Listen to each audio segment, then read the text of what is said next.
Hey guys, welcome back to the channel. For those of you who are new, I'm Nick, this is Sarah, and we're currently travelling the world with our two little doggies by van. Yes, we're in southern Spain at the moment, in Andalusia, and it's very warm. But we're in a fabulous location and we are not complaining one bit.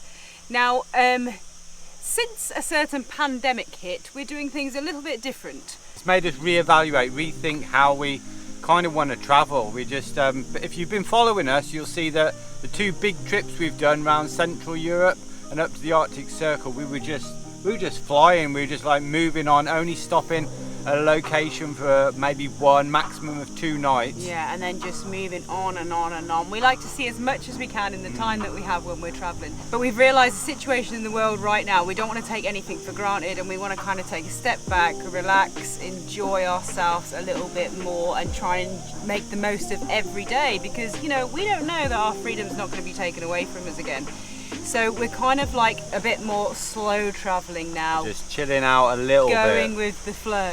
So for example, over the last 2 weeks, we've just been in like 2 areas, like one in the mountains by those stunning blue lakes, and then in this sort of coastal region around the beautiful town of Minerja and the sort of nature park. We've only travelled, what, like about 20 kilometres maximum of the area in the whole week, which is so unusual for us. Because we're constantly moving, we find a spot, we go out, film, we explore the area, we edit, and then we rush off to the next spot, sort out all our photographs. We don't have a time to just appreciate where we've been. So this time, and with the pandemic going on and the situation the world's in at the moment, we want to just appreciate sort of every moment. Just make the most of every day, you know, not, you know, just so much more relaxed travelling. So that's where we're at. And but don't worry guys, we are going to be showing you amazing places. Oh, yes, just maybe not as many and not as hectic. Yeah, not as hectic, which means they're going to be better vlogs because we're taking more of our time to travel to these places. That being said, we'll move quickly on to the situation with the virus. You'll probably know that, you know, there has been spikes in Spain, and a couple of places are on lockdown again, and we don't know the situation obviously next week. We don't know whether we'll be able to travel next week, you know, so everything is all just up in the air, and that's another reason we just want to take a step back and just enjoy every day.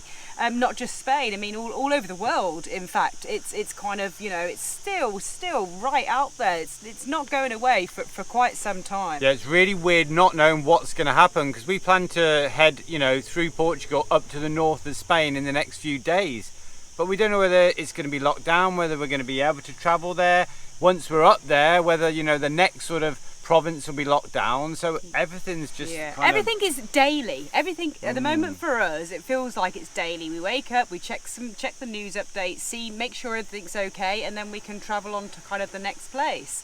Living each day, making the most of it, and just kind of praying that the virus doesn't come back and bite us in the bottom and stop our travels again. I don't think it's doing that. I don't think it's more metamorphosed or sized into that. But anyway, it has been a little bit strange. Like, everywhere is a lot quieter. It's like mid-July now, and normally Spain would be heaving. Loads of tourists, local and international, and like the lakes were really quiet.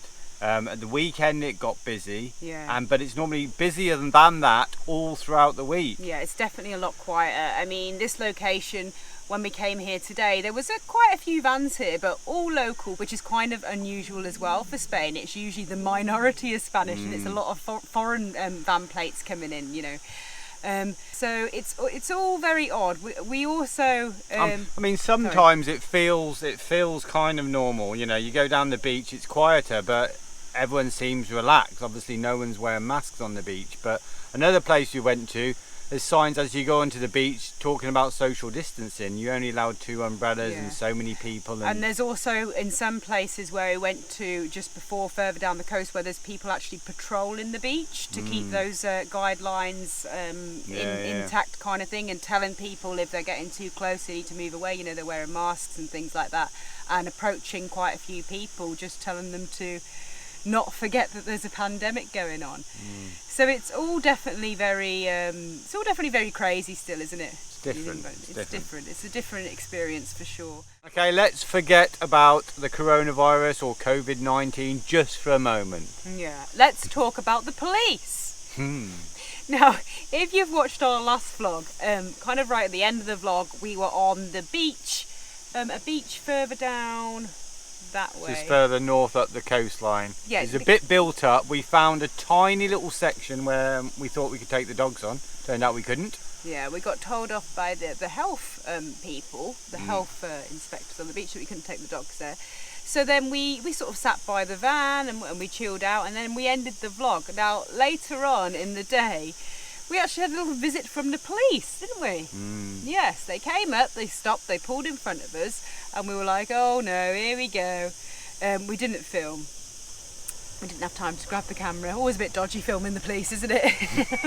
Luckily I wasn't having a beer at the time they walked over, Yeah. and luckily Dizzee didn't bite them. Yeah, so that's anyways, they basically told us that we can't, as a camper van, park on the beach front. On the beach front, yeah. The so on first line yeah. of the beach. I mean, obviously there was loads of cars down there. It was quite a busy beach. It was just, you know, street parking kind of thing, weren't it? But we were told that we can't park down there. And we told them, you know, we're not going to sleep overnight. We're just here for the day. And then they said, well, that doesn't matter. You're not allowed to be here for the day or here for the night on the first street of the beach.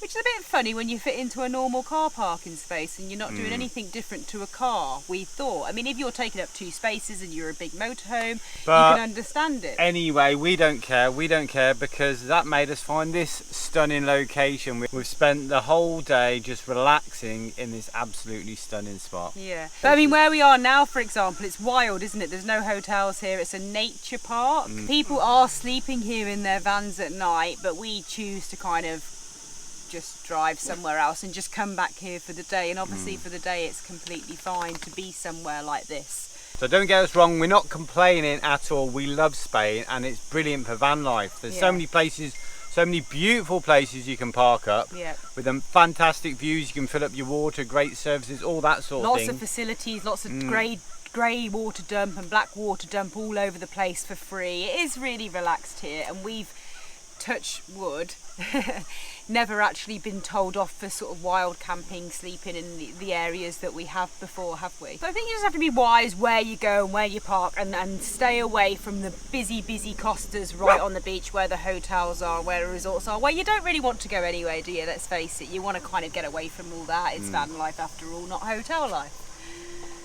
Sorry, I just hear Dizzee growling. I think he's our social distancing monitor.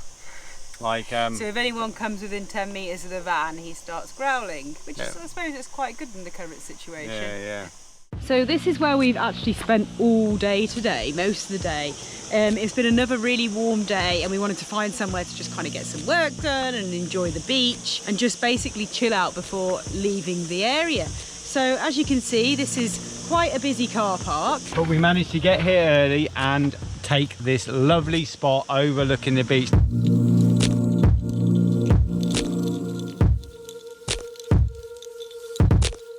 Sarah cooked a lovely lunch, and it would have been perfect to have the chairs here and the tablecloth, you know, all that sort of thing. But we're not at a campsite, so, you know, it's fine to just sit in the van and you get this beautiful view. If you respect it, it's good for everyone. We're worried because it was really hot today, but we've had a nice breeze coming in. We've had the windows open, the sarongs drying from our dip in the sea earlier. Speaking of the sarongs, we've just found on this trip so many uses for sarongs. Sarongs have now moved into our top 10 of must-haves for a van, especially in a Spanish summer. Maybe even top 3. Now obviously I wear them all the time, so that's a massive advantage.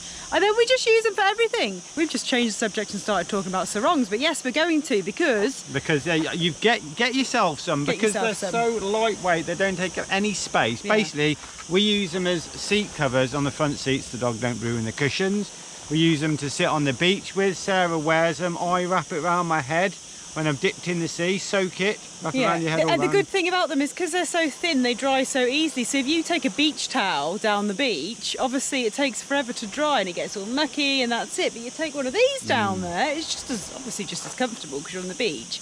And these dry in no time, don't they? Just throw the sand off. So we do use them so much, don't we? And we needed a new blind and we were looking around for one, and then we just decided to try this idea.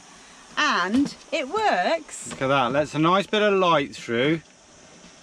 And we've got it on a roller blind and it works perfectly. Look at that. So we're really happy, and it makes it kind of more of a little hippie van. And we've also just put this across, a bungee cord. We've put two like kind of screws either side, and that just holds it in place. So we're really happy with our new blind, aren't we? We love it. And again, yeah, just a sarong. Sarongs, bungee cords, so many little things. I tell you another thing that we've added to the van. We were carrying a portaloo with us, as you know.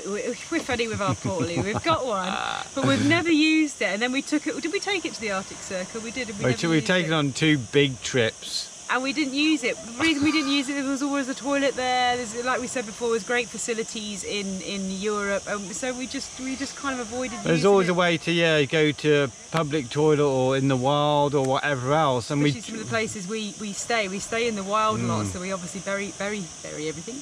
And there's lots of public loos. So this time we haven't taken it. We just have kind of justified taking it by storing things in it and using it as a table or a footstool or something, but now we've replaced it with something even better. So this is where we stored our toilet before, and yes, there's another sarong on top of that, but it's not a toilet anymore. But we decided to still utilise this space, and I'm actually fine with just putting my legs either side, or resting my legs here, or just resting them on there like a kind of double chair. Right, Dizzee, do you mind? Watch out, Diz. So we'll just move another sarong. Yeah, and yes, this is now just a new storage area. Look at for that. Our shoes. Now, guys, I don't know about you lot, but if you've got a van, I think it's really important to have shoes, trainers, boots, flip-flops, all of those somewhere. We used to kind of leave them on the step, or Nick would have his trainers down there. We'd just so annoying. It was so annoying, you'd open the door and one would fall out and then you lose one. And I don't know, I think it's something that you can't overlook. You need somewhere to store your boots, your shoes and your trainers. And now ours are just all in there. So it's brilliant. See, and what makes this footstool stroke storage unit for shoes stroke extra chair stroke whatever else even better is it's got a little doorway, a little opening. So you can just grab, I want my flip-flops, just grab your flip-flops out, or your Crocs, or your trainers. Yeah, it's nothing revolutionary. It's not going to change the world, and it is actually just a cat box or something. But it serves its purpose brilliantly. We can take that out and we can have it as a footstool in the back where we're watching a movie, or we can put the laptop on it sometimes. When we have dinner guests or something, yeah. You need a fifth chair in the house. It's all these little things, isn't it? Little things in the van that just, make life so much easier. And they're generally really, really simple things, like the sarongs and like that, the little spice rack, and just random little things. And I've just noticed something that we need to also mention to you guys. Oh no, this is sad, guys. Well, it's grab yourself some tissues. It is sad. Now, do you guys recognise? Do you recognise this? Do you recognise this? Okay. Now, if I tell you that it smells like lavender, really quite strong actually. Yeah. This is still too soon really to talk about it for me. This is Lavinia's ashes. Yeah, it's like an urn. An urn. She didn't make it, did she? We mentioned in the vlog, I think 2 vlogs ago, that our lavender plant that we haven't had for long was really, really struggling, and she was getting all crispy and dried up. I don't know if it was too hot for her, but she didn't survive. But we did keep her, some of her, in this lovely little lavender bag that we've made out of a garlic, where you buy garlic bulbs, and it works perfectly. So this is lots of little, well, it's leaves and the flowers, buds, and it's so strong smelling, isn't it? The smell. It's really strong smelling, so we keep that in the front by the. We did bury her though. Shoebox. We did bury her, gave a little burial, said a few words for her. Yeah, we kind of basically stripped her, put her leftovers in the bag, and then had a little burial service and put a little cross in the ground. Yeah, but she's still here with us. she's still here, so it's not too bad. Anyway guys, sorry about the really weird, not really much of a topic vlog that we've shared with you today. I hope you still enjoyed it. Yeah, we like to keep you guessing. We like to, you know, keep you on your toes. You're never sure what you're going to get with one of our videos. You enjoyed this random weird little video. About random weird little things. And yeah, we'll chat to you soon. We'll see you all soon. Bye guys. Bye. Also, we are going to do a live stream. That's exciting. Really soon, aren't we? Yeah. Don't know exactly when, but probably we'll put a community we'll put a community post out. If it's before the next vlog, we'll put a community post out and we'll update our Facebook and Instagram posts. So make sure you follow us on those platforms so you know when the live stream is out. I mean, another video might come out before the live stream, and then we'll tell you in that video when the live stream is. And I'm making this all a bit kind of confusing, aren't I? So anyway, there's one coming really soon. Really soon. So yeah, so make sure you're around for that.